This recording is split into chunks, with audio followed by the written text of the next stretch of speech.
This week at Interior, the 46th Earth Day observed this week across the country and around the world. Secretary Jewell and National Park Service Director Jonathan Jarvis joining President Obama on a trip to Florida's Everglades National Park to highlight one of the greatest challenges our planet faces, the threat of climate change, and what that means to our environment and to our economy.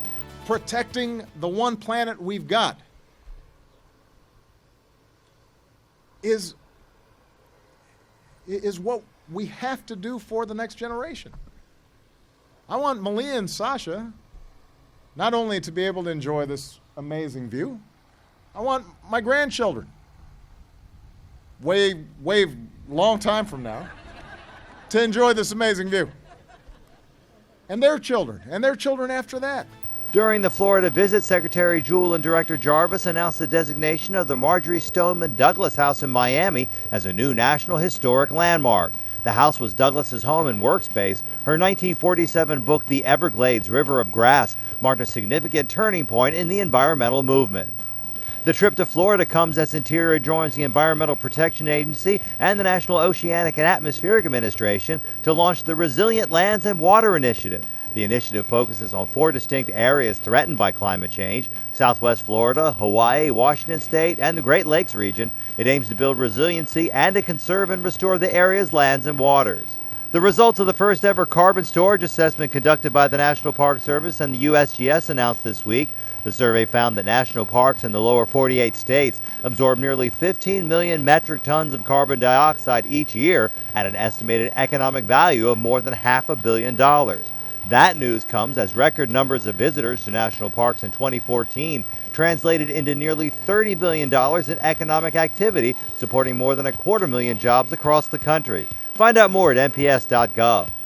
Secretary Jewell joined other federal, state, and local partners this week in Reno, Nevada to announce a major conservation success story. The bi-state sage-grouse will not be added to the endangered species list.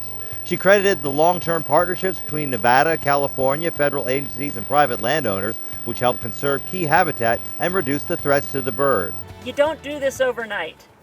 You don't undermine habitat overnight. You don't fix it overnight. But what you have done here is really extraordinary.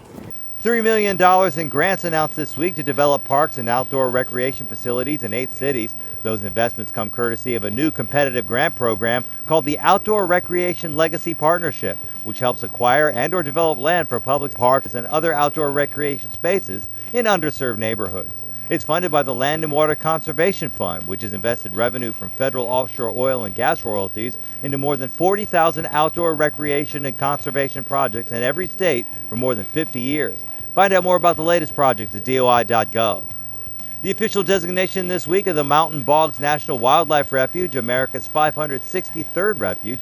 Mountain Bogs is situated in western North Carolina, and it was established to protect some of Appalachia's rarest and most imperiled habitats. And Deputy Secretary Mike Connor found himself on the pitcher's mound at Nationals Park last night, throwing out the first pitch to promote the National Park Service's Find Your Park initiative and National Park Week. That's This Week at Interior.